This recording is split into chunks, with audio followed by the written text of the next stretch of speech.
So this is a video about solving equations with Euler's Toolbox, and my first topic will be symbolic solutions. Okay, we are using maxima for this. Well, the command to use is solve. The ampersand is for calling maxima a symbolic expression, and solve is a maxima command to solve something. The easiest way is just entering the equation and bracket, and maybe that's not a good example. Oh, that's not good. Sorry about this. Yeah, this is a quadratic expression and it has two solutions, 3 and -2. The other ones had complex solutions and I didn't want to demonstrate this. Well, this is the simplest way of the solve command. You can also enter it like this. Say you solve x squared minus x equals 6. This is just an expression, and then you can specify which variable you want to solve for. And you can just use x, which of course is the same. And for another example, you can solve that for, you can solve x squared minus x equals a, and you solve for x. This time you have to specify which variable you solve for, and you get this solution. That's quite useful, well, because you now get a function which a function of the solution depending on a parameter, like a here. Well, how to extract now specific solutions from that? Well, the way to do that is to say you want a second solution, for instance. Yeah. And then you can say x with the second solution, and you only get the expression. Well, this is the easiest way to do it. You can also say right-hand side of the second solution. It's just the same. Right-hand side of the second solution. It's just the same, but I prefer x with the second solution. Well, okay. Something more simple would be 2 to the power x equals 10. For instance, solve that for x, and you get the solution log 10 over log 2. It is a matter of debate whether this is useful or not. Well, you get a symbolic solution, sure. You get an exact expression for that, sure. But you don't get numerical value. You get only numerical value once you insert something specifically for a. Let me show you another example. X to the power 3 plus x plus 1, and this certainly doesn't useful even if you extract the third solution, which is a real solution. Now, to find the numerical value, you can let the solution be computed in floating point, and you get this. That's okay, and gives you a numerical solution. Well, symbolic solutions are especially useful if you want to make functions of the inverse function. Well, let me try to demonstrate that very briefly. So you define a symbolic function, symbolic function. Let's take this one, x to the power 2 minus x. You need to give it a name. Let's call it f of x, like this, and you can plot it. Yeah, -2, 2, something like that. Or it looks like this. Let's take another range, maybe -1, 3. Well, it looks like this, and you see that you can define an inverse function starting from 1. In this range you find for any y value, you find a corresponding x value, and that's what this function does. So let's define the inverse like this: function inf f of y, and equals, you solve f of x equals y simply, and if you do it like this, we need to solve for x, and we get this value, which is not very useful. We want to extract the second solution and the right hand side, or x with. Okay, now we have defined the inverse function. As an example, we can compute f of 2.5. Now let's do it symbolically. F of 5/2, and we can compute inf f of 15/4. Yeah, this works. Yeah, we can also plot the inverse function, of course, using the plot features of Euler's Toolbox, and it is now, be careful, we plot that in the range between 0 and 6. And we get this function, which is the inverse of that. So the inverse of 6 is 3, and indeed 3 is mapped to 6. So, well, that's also an advanced application of symbolic solutions. You can define inverse functions, and you get real functions, but there are limits, of course. Maxima, for instance, cannot solve sine x plus sine 2 times x equals 1/2. You cannot solve this, you just get a nonsense answer. Right. If you carelessly use this answer, you get complete nonsense. So if you say x with, you get just x. And if you use the right hand side, you get just the right hand side, which is not a solution. Well, yeah, you get x on both sides, and that's not a solution of the equation. In fact, this cannot be easily solved algebraically. There are some tricks to do that, but I don't go into it. Anyway, to solve this, you need more advanced methods of maxima, and in this introduction, I don't use them. So let's go into numerical solutions. Well, we can solve this easily numerically. So let's first define it a function. Function, let's call it g of t, and equal, and we call it sine t plus sine 2 times t.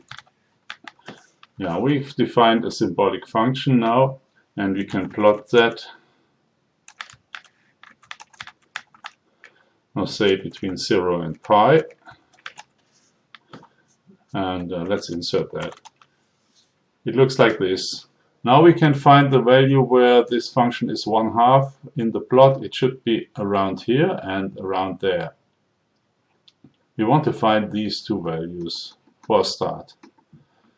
So how do we do this? We use symbolic, numerical methods, and the easiest and fastest method is the second algorithm, and we need a starting value. We start at 2 and find this value x.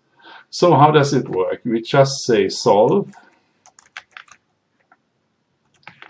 f. Oh no, it's g. We need a start value, which is 2. This is a starting guess, and then we need the target value, which is 1/2. And we get this value for x. Let's call that x solution for a moment. And we can add this to the plot. Plot 2D, x solution, and the value of it. Just wait a minute. And we use points, and we add this to the plot, and we use a color of red. Now we have this red dot right at the correct spot. To find the other solution, we need another starting point. Well, we use solve G, and now we use a starting point of 0, and the target value is still 1/2. If you omit the target value 0 will be used. And we have this value. You could just add it in the same way, and we will get a plot here.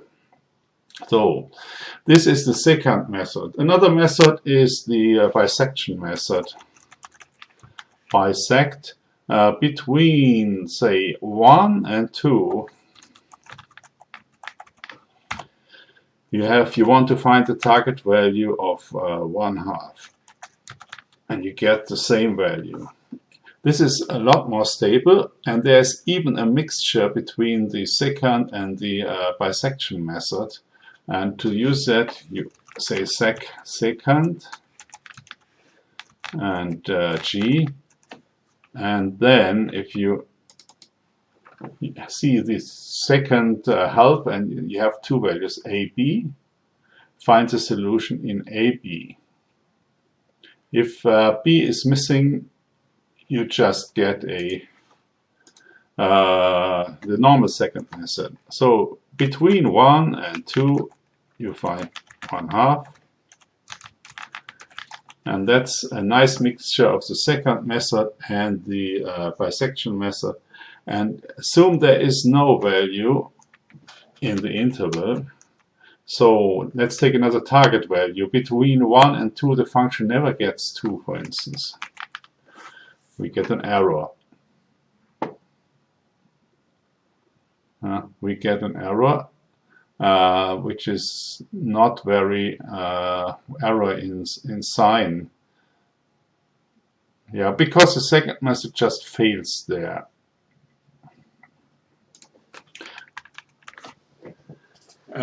The bisection method is maybe a bit more understandable. It says no 0 in interval. Well, the second method should say that too. Well, it doesn't right now. Anyway, it's a nice function to use, and it will always keep the values in the specified interval. Okay. So far, these are numerical solutions of equations of one variable, and I think for numerical solutions of equations in several variables, I will make a new video. But let's do something more difficult. Example: we define an example. We define the following function. Function, let's call it h of x equals 1 over 1 plus x squared. And sorry, I have to use the ampersand for a symbolic function. Now, we want to integrate this. This function looks like this, by the way. Plot 2D,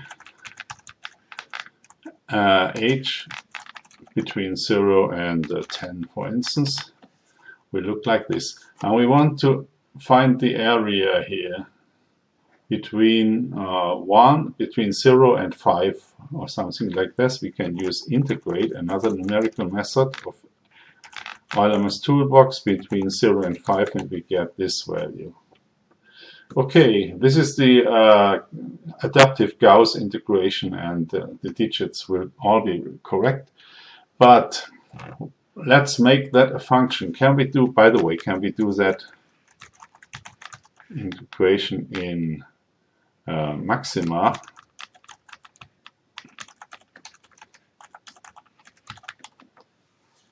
Yes, the integration is the arcus tangens function.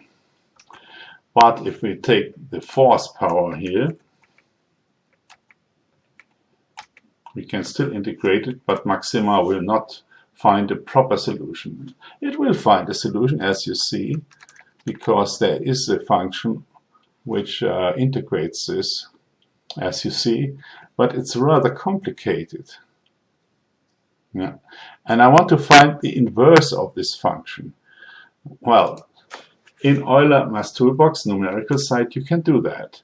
So what I do is I take a function h of x, and let's call it h of a, and I numerically integrate the function h between 0 and a. Yeah, like this. And I can plot this function between 0 and 10 and get this plot. So this is the integral between 0 and a. Let's add and label. So this is a. If a is 10, we get this integral. And I want to find the inverse of this function. It clearly should have an inverse, but how to find it? Well, I'm using the bisection method, and I want to find the inverse only, well, in this range maybe. So let's let's define a function inf h of, well, let's call it b, solve h in, no, let's take the bisection method. Maybe slower, but safer, between 0 and 10, and the target value is b. Target value is b. So this is the inverse function. And now I can compute inverse of, now let's first off take some value, h of 2, for instance, is this value. And now we can take the inverse of that, and we get back 2. So it works. Now, this is looks like a distribution, besides the fact that it's not limited by 1. And I can compute the inverse this way. This is something you can do only numerically. Well, let's plot this. May take a long time because the computations are, well, difficult between 0 and 1. H inf h, sorry, it's inf h. I'll take a bit, but it works. So this is the inverse between here and there of this function, and the values are between 0 and 1 point something. Well, okay, this is the numerical side. To repeat, you can use the solve function for very simple stuff, and also for stuff that contains parameters. You can extract with or with right-hand side. You can extract any solution, and the solve function can solve a lot of things, but not all. It failed with the sign function, and sometimes the solution does not make much sense. It is not easy to interpret this in numerical terms. Then you can use float symbolically.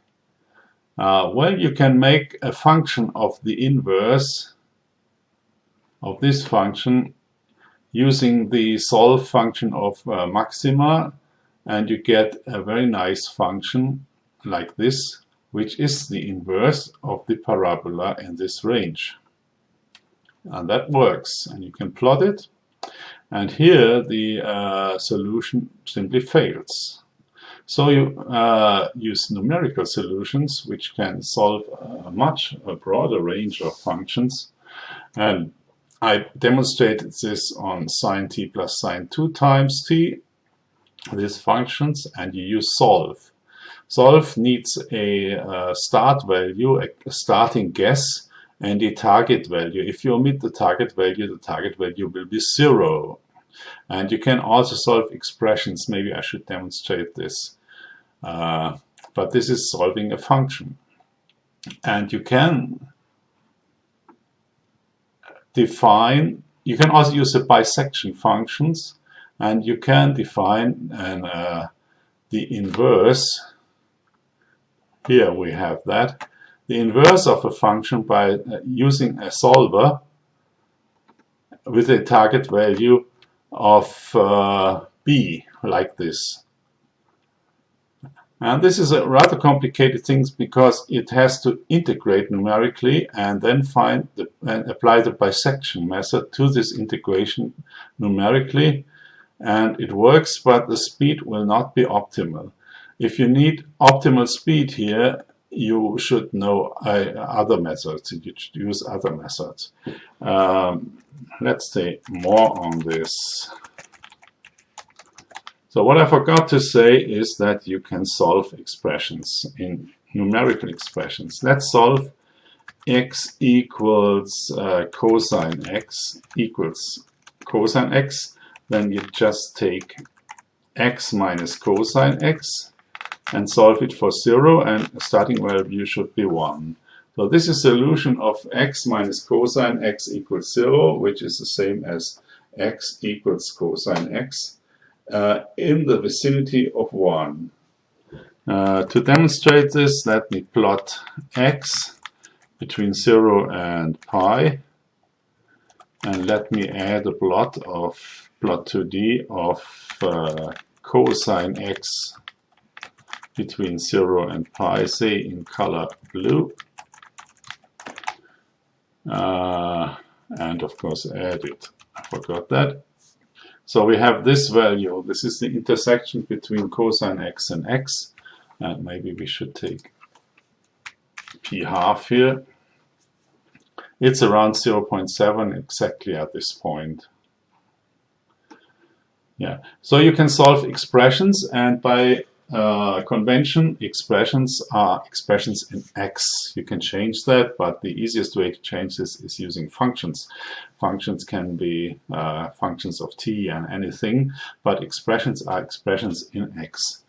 To show you that we apply this value to the cosine functions, and you see that cosine of this value is this value. We can also use x minus cosine x and apply it to the previous result, and we get 0. But it's not exactly 0, probably if we have longest format, longest just for longest. Yeah, we get exactly 0 in this case, by chance. But usually it's not exactly 0. The easiest way to check this is just applying cosine to this function, to this value, and which will be the value, because it's solution of x equals cosine x. Well, you cannot use equality signs in expressions. This is just, you can just define a function using an expression. Yeah, this is that. And there are also methods for solving variable systems of equations with several variables, like the Newton method and the Broyden method and many other methods. And I will go into that in a separate video. Thank you for watching, and I hope I showed some stuff, interesting stuff of Euler Toolbox. Bye bye.